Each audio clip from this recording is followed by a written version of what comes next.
Ako si Clade, isang tattoo artist na gustong yumaman. Marami kong bagay na gustong matutunan, tulad na lang nito mga maliliit na negosyo na sinusubukan kong pasukin. Medyo hindi sa atin to, yung iba sa atin, nakakabili tayo ng mga gamit, equipments, mga bagay-bagay na para sa pag-uumpisa.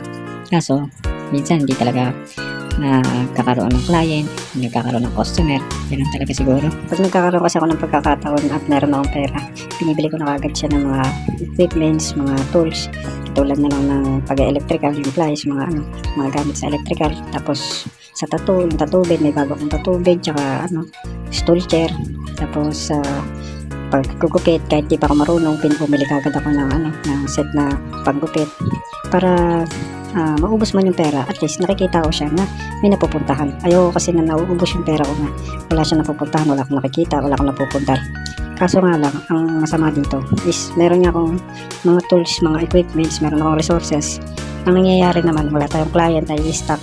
Nauubos yung income natin, nauubos yung tawag dito, nauubos yung ipon natin. Kaya napipilitan tayo ibenta yung mga bagay na nabili natin. Yun naman na ayaw kong gawin kasi masakit din sa akin yung napuntar ko is ibebenta ko siya. Kaya ito, binabalak na naman ako. Actually, meron akong nabili lang naman na set nung nakaraan na mini donut set na panggawa ng donut.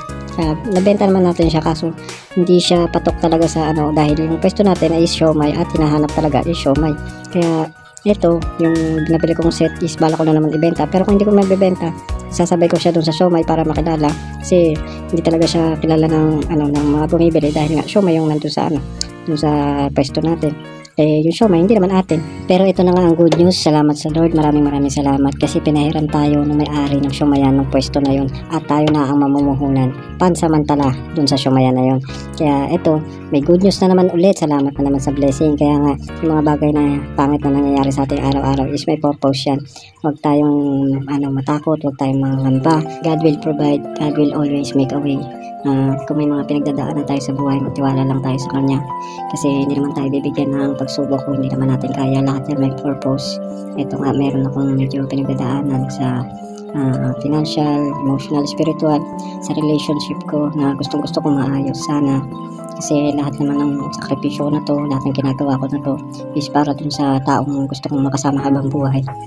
Sana mag-success din ko, makasama ko yung taong pinakamamahal ko, magkaayos kami. Maraming salamat sa inyo, sa lahat ng sumusuporta, sa lahat na naniniwala. Maraming salamat sa inyo.